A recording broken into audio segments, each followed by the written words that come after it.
गुरु परंपरा योग संस्थान में आपका स्वागत है। हम लोग आज हठ प्रदीपिका कंप्लीट कर लेंगे और हमारा योग दर्शन कंप्लीट हो ही चुका है। आज हठ प्रदीपिका भी कंप्लीट हो जाएगा और बहुत जल्द हम इसका रिवीजन भी कर लेंगे। लेकिन रिवीजन के लिए मैं ये कहना चाहूँगा, रिवीजन उन्हीं का अच्छा होगा जिन्होंने अब तक सारे वीडियोज देख लिए। लाइव क्लास में जो जुड़े रहे उनकी तो कोई बात ही नहीं है, जो होमवर्क कर रहे हैं उनके लिए भी अच्छी बात है, उनको भी आसान हो जाएगा। लेकिन जो लोग बाद में ज्वाइन हुए हैं, सारे वीडियोज नहीं देख पाए, तो एक बार देख लीजिए, आनंद आएगा तभी फाइनल क्लास में। विष्णु के परम पद की चर्चा है नादानुसंधान के दौरान, जिसमें कहा जा रहा है, स्वात्मराम जी कहते हैं, अनाहतस्य शब्दस्य ध्वनिर्य उपलभ्यते, ध्वनेर अंतर्गतम ज्ञेयम ज्ञेयस्य अंतर्गतम मनः, मनस तत्र लयम याति तद विष्णु परम पदम। इम्पोर्टेंट जो मंत्र है, आज हमने वो पूरा चारों उपदेश का इम्पोर्टेंट मंत्र का एक साथ हमने बना लिया हुआ है, वो कंप्लीट हो गया है, वो आपको हम भेज देंगे। हालांकि बहुत ज्यादा इम्पोर्टेंट मंत्र हमने तैयार किए हुए हैं, तो उसको सिर्फ तैयार करने से नहीं, बाद में उसका उच्चारण भी हो जाएगा तो और बढ़िया होगा। अनाहत शब्द में जो ध्वनि विद्यमान रहता है, अनाहत शब्द में जो ध्वनि उपलब्धते विद्यमान रहता है, उस ध्वनि के अंदर ज्ञेय ज्योति होती है। उस ध्वनि के अंदर ज्ञेय ज्योति होती है। उस ज्ञेय के अंदर मन जाने पर, उस ज्ञेय ज्योति में जब मन समा जाता है, तो वहीं पर मन जो है विलीन हो जाता है।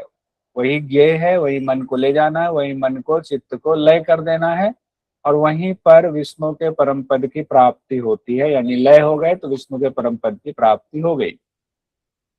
तो एक तो विष्णु के परम पद की चर्चा आई हुई है शक्ति चालिनी मुद्रा के दौरान, तृतीय उपदेश में, जहां पर कुंडलिनी कहा गया था, कुंडलिनी ही विष्णु के परम पद की प्राप्ति कराती है। दूसरा नादानुसंधान में है, चतुर्थ उपदेश में, जो अभी हम लोगों ने पढ़ा हुआ है।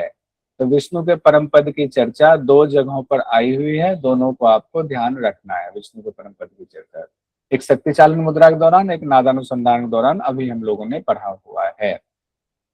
अब देखिए, कुंडलिनी कुंडलिनी कहते हैं ना, खैर छोड़िए, फिर वो ज्ञान की बातें बाद में करिए, अभी पहले इसको कंप्लीट ही कर लेते हैं। तावद आकाश संकल्पो यावच शब्द प्रवर्तते, निह शब्दम तत्परम ब्रह्म परमातेति गीयते। जहां तक शब्द की मर्यादा है, वहां तक आकाश की परिकल्पना है, उसके परे निःशब्द ब्रह्म है, जो परमात्मा के नाम से जाने जाते हैं। यानी परमात्मा कौन है, तो देखिए परमात्मा के बारे में क्या कहा जा रहा है।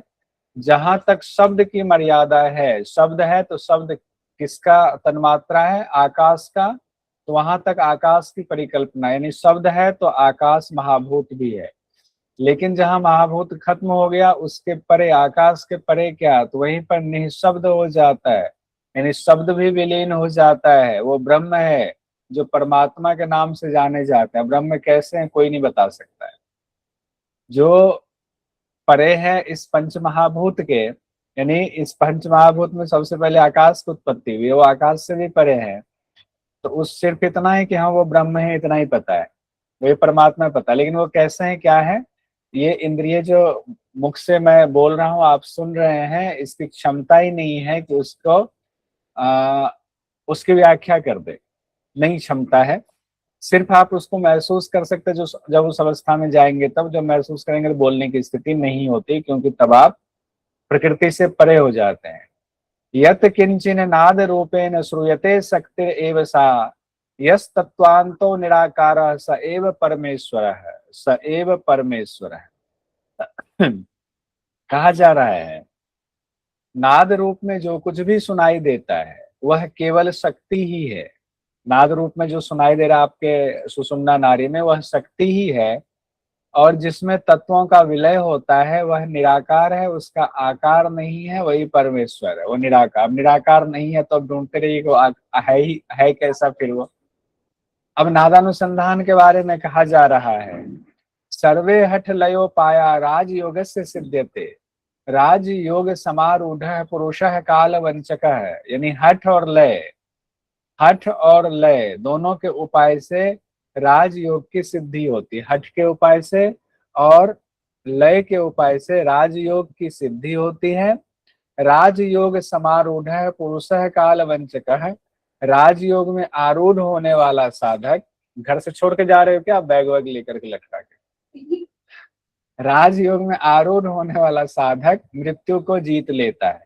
यानी सबसे पहले कौन है, हठ और लय के उपाय जो हैं वो राजयोग की सिद्धि कराता है, हठ और लय के उपाय। और राजयोग में जब आप आरूढ़ हो जाते हैं तो साधक मृत्यु को जीत लेता है। मृत्यु किसकी होती है? शरीर की मृत्यु होती है। तो मृत्यु को जीतने का मतलब क्या है कि शरीर से परे हो गए, प्रकृति को जीत लिया तो मृत्यु को जीत लिया। शब्द को समझिएगा। फिर कहा जा रहा है तत्वम बीजम हटः क्षेत्रम औदासीन्यम जलम त्रिभिः उन्मनी कल्पलतिका सद्यः एव प्रवर्तते। जिस तरह एक कुशल किसान जो है अपने खेत में उत्तम बीज लगाता है, कोई भी किसान नहीं चाहता उसके खेत में खराब क्वालिटी का बीज लगे, उर्वर खेत और मीठे जल को डालता है, उसकी व्यवस्था करता है कि खाद भी अच्छा हो, पानी भी अच्छा हो।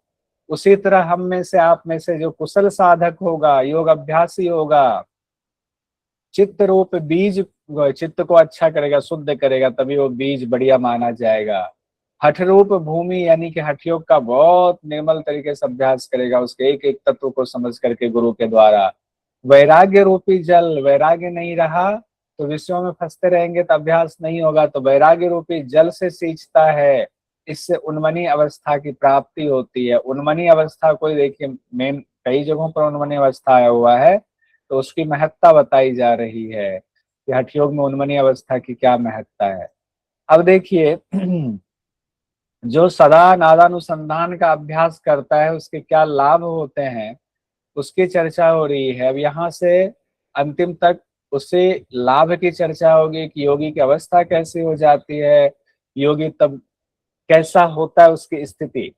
यह भी ध्यान दीजिएगा, योगी की स्थिति बताई जा रही है, उस परमात्म तत्व की स्थिति नहीं बताई जा रही।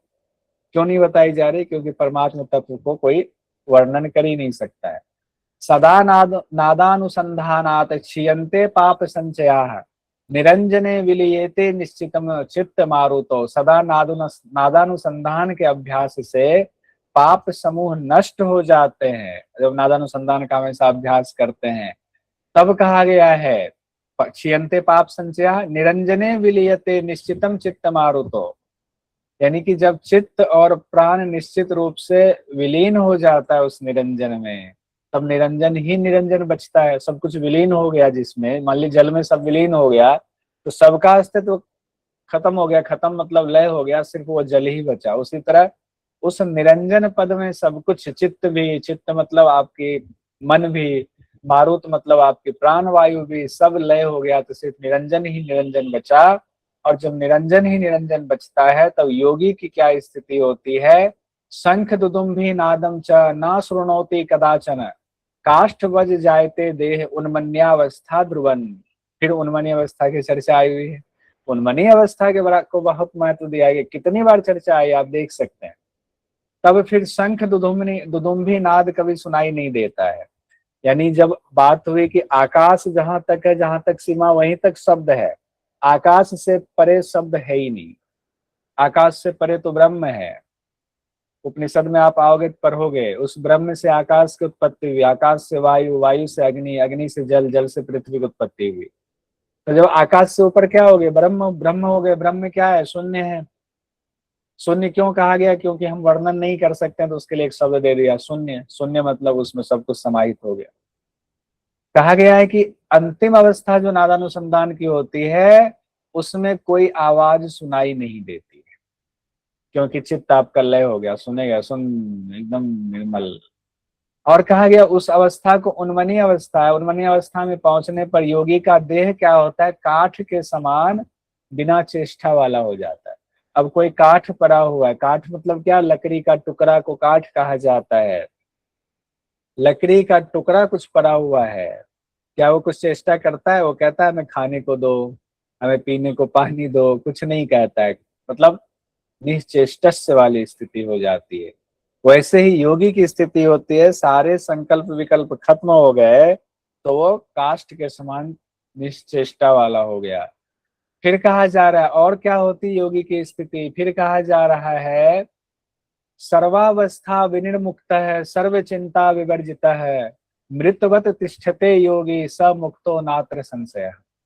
सभी अवस्थाओं से मुक्त होकर अब सभी चिंताओं को छोड़कर योगी मृत प्राय रहता है। ऐसा योगी ही मुक्त है, इसमें कोई संशय नहीं। यानी कि पहले तो काष्ठवत कहा गया, फिर कहा गया कि सभी अवस्थाओं से मुक्त हो जाता। अब कोई अवस्था उसके लिए नहीं है, ना उनके लिए आरंभावस्था, ना घटावस्था, ना परिचय अवस्था, ना निष्पत्ति अवस्था, कोई अवस्था नहीं। अवस्थाओं से परे हो गया, मुक्त हो गया। सभी चिंता भी कहाँ चले गए, खत्म, शून्य हो गया। मृत प्राय, मृत प्राय का मतलब यहाँ कहा गया है उनका चित्त जो है मृत प्राय हो जाता है। ऐसा योगी मुक्त है, इसमें कोई संशय नहीं है। फिर देखिए क्या कहा जा रहा है। खाद्यते नाचा कालेन बाध्यते नाचा कर्मणा साध्यते नासा के नापी योगी युक्त है समाधिना। जब योगी समाधि से युक्त हो जाता है तब उसे काल अपना ग्रास नहीं बना सकता, कर्म अपने बंधन में नहीं बांध सकता, योगी किसी के अधीन नहीं होता है। खाद्यते नाचा कालन, काल अब उस पर कोई असर, काल का असर तो भूत वर्तमान भविष्य का असर प्रकृति पे होता है। प्रकृति से वो परे हो गए तो कहाँ ही उस पर काल का असर होगा, कहाँ ही उन पर काल का असर होगा। बाध्यते नाच कर्म ना, कर्म के बंधन में वो क्यों ही बंधेंगे जब किसी चीज की आसक्ति ही नहीं है। तो आसक्ति खत्म तो कर्म का बंधन भी खत्म। ऐसा नहीं कर्म करते नहीं है। अगर मान लीजिए कोई योगी यूं भी बैठे हुए हैं तो पलक तो झपका ही रहे हैं, श्वास तो ले ही रहे होंगे, धड़कनें चल रही होंगी, कुछ ना कुछ तो हो रहा होगा, कुछ ना कुछ तो कर्म। लेकिन कर्म बंधन नहीं का मतलब आसक्ति का खत्म होना। साध्यते नासा के नापी योगी युक्त है समाधि न है। जब योगी समाधि से युक्त हो जाता है तब उसे काल अपना ग्रास नहीं बना सकता, कर्म अपने बंधन में नहीं बांध सकता, योगी किसी के अधीन नहीं हो सकता है। फिर कहा गया योगिक अवस्था और कैसी हो जाती है।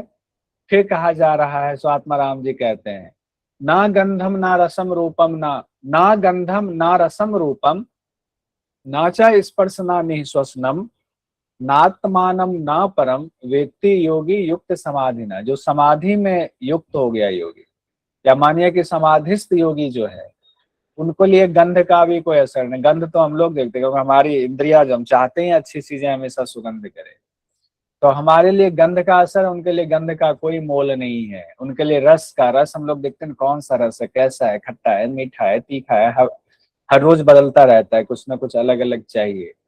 रूप भी हमें चाहिए, आंखों को अच्छी अच्छी चीजें देखने की आदत होती है। सब्जी भी देखते हैं तो कलर अच्छा है तभी जो है मन और प्रसन्न होता है खाने का।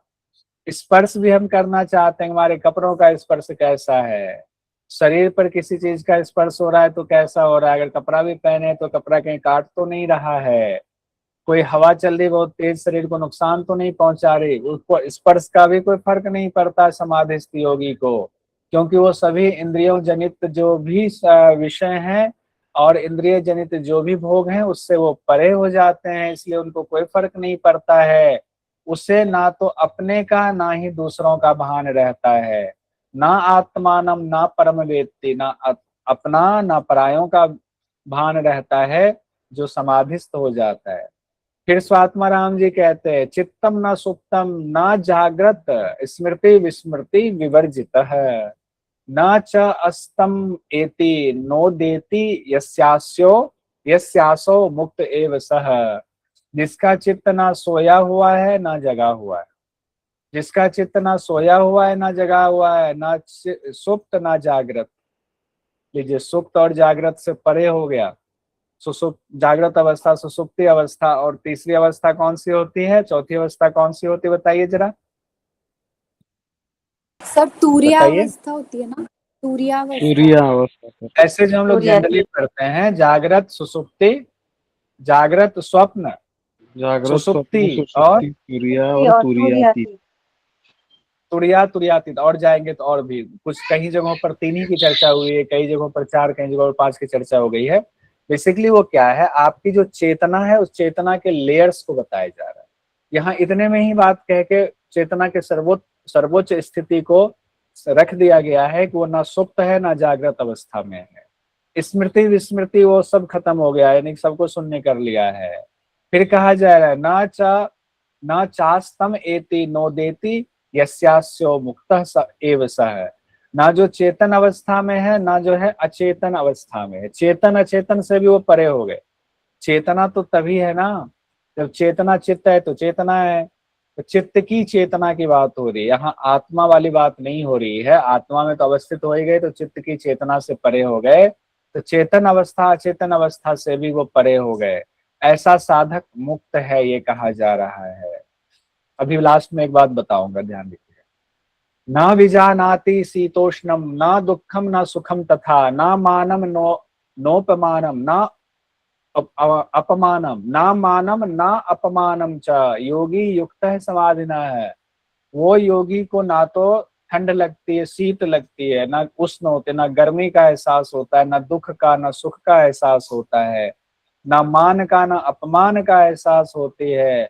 च योगी युक्त है समाधिना है, वो योगी जो है समाधि में ही युक्त रहता है। स्वस्थो जागृत अवस्थायाम सुप्तवद यो अवस्थित यो वतिष्ठते निःश्वासोच्छ निःश्वासोच्छ्वास हीनस च निश्चितम मुक्त एव सह। स्वस्थ हो जागृत, वह स्वस्थ और जागृत अवस्था में जो भी है, माफी चाहूंगा, स्वस्थो जागृत अवस्थायाम सुप्तवत, वो जागृत अवस्था में भी सोए हुए के समान है। सोए हुए के समान का मतलब क्या है? जागृत तो है, वो दिख रहे हैं, आपको लगेगा कि नहीं जागे हुए हैं, अगर उनको चलने की जरूरत है चल भी रहे हैं, लेकिन हर विषय के प्रति उनकी जो है चित्त उनका वो सोया हुआ, किसी विषय में जा ही नहीं रहा है, यानी अवस्थित है, बिल्कुल एक अवस्था में अवस्थित हो गया हुआ है। फिर कहा जा रहा है निःश्वासोच्छ्वास हीनस, यानी श्वास प्रश्वास से वो रहित हो जाता है, क्योंकि उन्होंने सुषुम्ना में प्राण चला गया हुआ था। निश्चितम मुक्त एवं संशय, निश्चित रूप से वो मुक्त ही है। ये सब ऐसा है ना, ध्यान से दो चार बार पढ़ जाइएगा। हो सकता है, अभी तो क्वेश्चन नहीं आया हुआ है, हो सकता है ऐसे क्वेश्चन पूछे कि जिस योगी को स्वात्माराम जी के मुताबिक या हठ प्रदीपिका के मुताबिक जिनको समाधि मिल गई हुई है, निम्न में से उनके लक्षण कौन से हैं, या उल्टा करके पूछा जा सकता है निम्न में उनके लक्षण कौन से नहीं है। दोनों ही तरह से क्वेश्चन पूछा जा सकता है। उन पर सभी शस्त्र अवध्य है, उन पर सभी शस्त्र अवध्य है। कहा गया अवध्य सर्व शस्त्राणाम अशक्य सर्वदेही नाम, वह किसी देहधारी द्वारा नहीं मारे जा सकते। अग्राह्यो मंत्र यंत्राणाम, उन पर किसी मंत्र और यंत्र का भी असर नहीं होता है। ऐसा योगी मुक्त माना जाता है। और अंतिम जो आपका मंत्र है हठ प्रदीपिका का, वो इस तरह से है, यावन नैव प्रविशति चरण मारुतो मध्य मार्गे, यावद विदुर्न भवति दृढ़ प्राणवात प्रबंधात, यावद ध्याने सहज सदृशम जायते नैव तत्वम, तावज ज्ञानम वदति तद इदम दंभ मिथ्या प्रलाप है। जब तक प्राण सुषुम्ना में प्रवेश नहीं करता है, तब तक प्राण वायु के नियंत्रण से सोमरस स्थिर नहीं होता। अब सारी बातें देख लिया, लेकिन होगा कैसे? लास्ट में फिर चेताया जा रहा है कि प्राण सुषुम्ना में प्रवेश नहीं करेगा तो प्राण वायु के नियंत्रण से सोमरस स्थिर नहीं होता है। प्राण वायु का नियंत्रण होगा तभी सोमरस स्थिर होता है।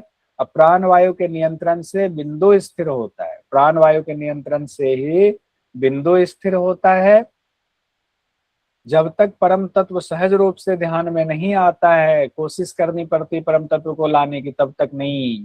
जब तक वो सहज रूप से परम तत्व ध्यान में आ जाए, तब तक ज्ञान की बात करना दंभ है, मिथ्या है। ज्ञान का मतलब क्या? वो वेद शास्त्र का ज्ञान कि किस वेद में कौन सा मंत्र है, नहीं, आत्मज्ञान। आत्मज्ञान की बात करना दंभ और मिथ्या है।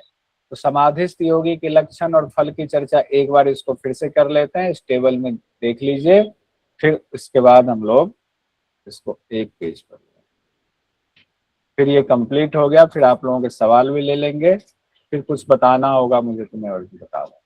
समाधिस्थ योगी के लक्षण। समाधिस्थ योगी की गंध रस रूप, अब जो कहा गया समाधिस्थ योगी के लिए गंध रस रूप स्पर्श, इन सभी इंद्रियों से जो जनित जो विषय हैं, ज्ञान है, उनसे वो परे हो जाते हैं। अपनों का भान नहीं होता, दूसरों का भान नहीं रहता है। जिसका चित्त ना सोया हुआ है ना जगा है, स्मृति विस्मृति से परे हो जाते हैं। जो ना चेतन अवस्था में है ना अचेतन अवस्था में है, उन्हें ना तो ठंड लगती है, ना गर्मी, ना दुख, ना सुख, ना मान, ना अपमान, किसी चीज से में वो नहीं पड़ते हैं। जागृत अवस्था में भी सोए हुए के समान रहते हैं और श्वास प्रश्वास से रहित हो जाते हैं, निश्चित रूप से ही वो मुक्त हैं। और क्या कहा गया है? काल अपना ग्रास नहीं बना सकता उनको, कर्म अपने बंधन में नहीं बांध सकता है, योगी किसी के अधीन नहीं हो सकता है, उस पर शस्त्र भी अवध्य है, किसी देहधारी द्वारा नहीं मारा जा सकता है, उस पर किसी मंत्र या यंत्रणा का प्रभाव नहीं पड़ता है। यहाँ पर हमारा संपन्न हो गया। कुछ सवाल देखना है तो देख लीजिए, 2-4 सवाल है, देख ही लीजिए इससे संबंधित, तो ये कंप्लीट ही हो जाएगा। बाद में जब रिवीजन करेंगे बाकी चीजें आ जाएंगी।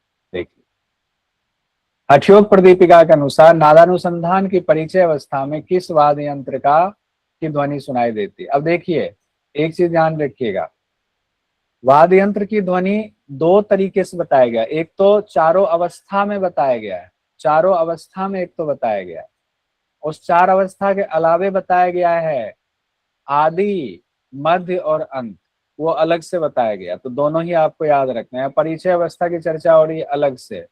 परिचय अवस्था, वीणा, मर्दल, भेरी, क्वनक, तो क्या होगा सही उत्तर? मर्दल। परिचय अवस्था में ढोल बजाते मर्दल होगा। ठीक है, आइए, बहुत सुंदर, आगे बढ़ते हैं हम लोग। हठ प्रदीपिका में नादा, ये सब पूछा हुआ सवाल है, कैसे क्वेश्चन पूछा जाता है वो आपको पैटर्न पता चले, बाकी क्वेश्चन तो हम दे ही देंगे। हठ प्रदीपिका में नादानुसंधान के अभ्यास के लिए किस आसन में बैठना बताया गया है? नादानुसंधान के अभ्यास के लिए मुक्तासन, स्वस्तिकासन, सुखासन, पद्मासन। सभी लोग मैसेज में भी जवाब दे रहे हैं मुक्तासन। चलिए ठीक है। अब एक क्वेश्चन है, हठ प्रदीपिका के अनुसार नाद की अवस्थाएं बताइए। अब लीजिए, ये भी कोई क्वेश्चन है। 5 है लेकिन 3 ही उत्तर में है, तो 2 नहीं होगा। तत्व ज्ञान नहीं है, ABD पहले भी क्वेश्चन देख चुके थे। बहुत बढ़िया, मैसेज में भी रजनी जी, बहुत सारे लोगों का आ रहा है मैसेज। हठ प्रदीपिका के अनुसार नादानुसंधान की निष्पत्ति अवस्था में किस प्रकार के नाद का स्फुरन हो सकता है? वीणा का। ठीक है, आइए, एक क्वेश्चन है, हठ प्रदीपिका के अनुसार लय का लक्षण क्या है? लय का लक्षण, अच्छा ये तो लय का लक्षण, विषय में प्रवृत्ति, विषय में गहन प्रतिष्ठा, विषय में तल्लीन, विषय मंत्र था ना लयो लयो वाला, की लय लय तो बहुत लोग कहते हैं, लेकिन लय का लक्षण क्या है? तो विषय की विस्मृति की चर्चा आई थी उसमें, वो मंत्र भी मैंने इंपॉर्टेंट वाला करके लिख दिया हुआ। हठ प्रदीपिका के अनुसार कुलवधु किसे कहा गया है? तो हम लोगों ने देख ही लिया हुआ, सांभवी मुद्रा। ठीक है। हठयोग प्रदीपिका के अनुसार निष्पत्ति अवस्था में वायु किस ग्रंथि का भेदन करती है? रुद्र ग्रंथि का भेदन। ठीक है। हठ प्रदीपिका के नादानुसंधान के अंतिम चरण में प्रकट होने वाले नाद कौन से? अब अंतिम चरण वाला, इस तरह से दूसरा स्टाइल पूछने का हो जाएगा।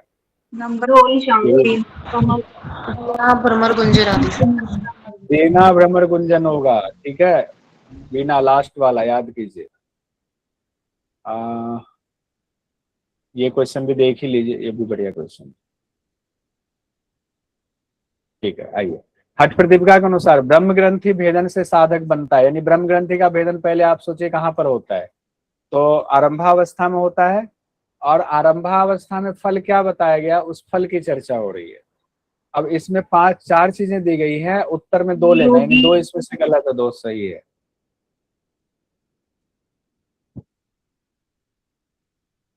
बताइए, यहाँ पर सब लोग फंसेंगे, पता है, फंसेंगे सब लोग। माथे पे हाथ रखना शुरू हो गया। 1-2 सब लोग कह रहे हैं। ओजस्वी निरोगी, ओजस्वी निरोगी पहला ही होगा। अभी आ जाए, आना पड़ेगा क्या वहां देखने के लिए कि हो गया सब लोगों का? होमवर्क तो बनाया ही था ना, मैंने दिया ही था होमवर्क नहीं बनाया क्या आप लोगों ने? ब्रह्म ग्रंथि भेदन मतलब आरंभावस्था। हठ प्रदीपिका के अनुसार नादानुसंधान अभ्यास के आरंभ में किस प्रकार की ध्वनि सुनाई देती? मेघ की सर, मेघ की ध्वनि। मेघ। बहुत आसान है, कितने आसानी जवाब दे रहे हो, क्या बात है। स्वात्माराम जी के अनुसार योग साधना में मन किसके साथ निकटस्थ रूप से संबद्ध रहता है? प्राण प्राण प्राण। प्राण। देखिए मन और प्राण, मन प्राण इसको मत भूलिएगा, मन प्राण मन प्राण। उसी के लिए एक अच्छा, चित्त की चंचलता के दो कारण कौन से बताए गए हठ प्रदीपिका में? चित्त की चंचलता, हरीश जिनका वासना प्राण, बाकी लोग भी कह रहे वासना प्राण, ठीक है वासना प्राण मान लिया, ठीक है। अभी छोड़ दिए सब क्वेश्चन, कर ही ले क्या, कर ही लेते। हठ प्रदीपिका के अनुसार नादानुसंधान अभ्यास के प्रारंभ में किस प्रकार की ध्वनि सुनाई देती है? प्रारंभ मेघ वाला हो गया, ठीक है। और योग साधना में मन किसके साथ, अच्छा ये तो क्वेश्चन हो ही गया ना, ये तो दोबारा रिपीट हो रहा, हटाइए इसको, डिलीट कीजिए। निष्पत्ति अवस्था में किस ग्रंथि का भेदन होता है? रुद्र ग्रंथि। ये भी हो गया था क्वेश्चन। नादानुसंधान के अंतिम चरण में प्रकट होने वाले नाद? वीणा। वीणा भ्रमर गुंजन, ये भी ऊपर लिखित हुआ था, हटाइए। नादानुसंधान की निष्पत्ति अवस्था में किस नाद का अनुभव होता है? वीणा। बीना।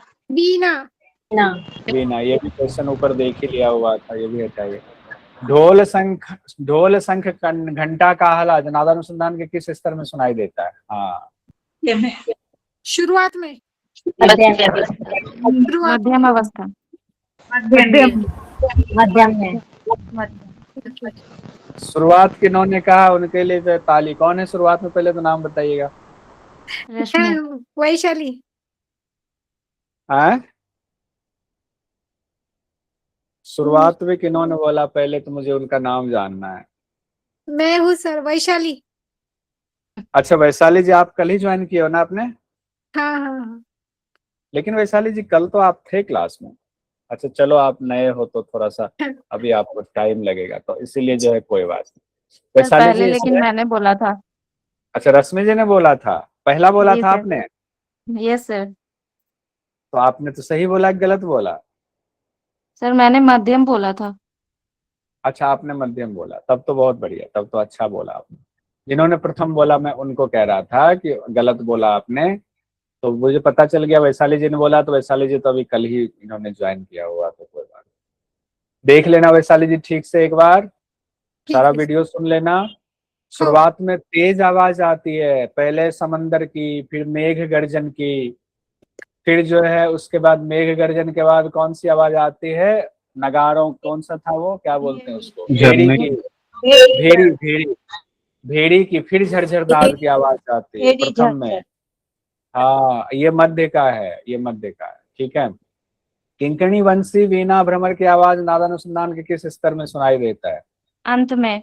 निष्पत्ति अंत में, बहुत बढ़िया रश्मि जी, हरीश जी अंत में सुनाई देता है, ठीक है। राजयोग की प्राप्ति नादानुसंधान के किस अवस्था में होता है? लास्ट में निष्पत्ति अवस्था। 20 दिन का निष्पत्ति, बाकी तृतीय अवस्था कौन सी है? तृतीय अवस्था परिचय अवस्था। नादानुसंधान के दौरान योगी को नाद का अनुभव किस नाड़ी में होता है? सुषुम्ना नाड़ी। सुषुम्ना नाड़ी। किस आसन में बैठकर नादानुसंधान का अभ्यास करना है? मुक्तासन। नादानुसंधान के दौरान किस मुद्रा में ध्यान लगाना है? संभावी मुद्रा। क्या बात, दाहिना कान। बहुत बढ़िया। अब दाहिना कान। हैं? दाया कान से। हाँ बोलने भी मत दो आप लोग, ये हुई ना बात, मन प्रसन्न हो जाता है। चलिए मैं सिर्फ वो कर रहा हूँ, बोल ही नहीं रहा हूँ, चलिए। सर ये होमवर्क में दिया था ना आपने, इसलिए सब करोड़ में नादानुसंधान। अच्छा इसमें जो ये भी बताइए, संस्कृत शब्द क्या कहा गया है? सपाद कोटि। हाँ रोहिणी जी, सपाद कोटिल है। हठ रत्नावली में 4 कोटि। ये बताइए, नादानुसंधान। चलिए नादानुसंधान कंप्लीट हो गया, नादानुसंधान बोल दिया कंप्लीट हो गया।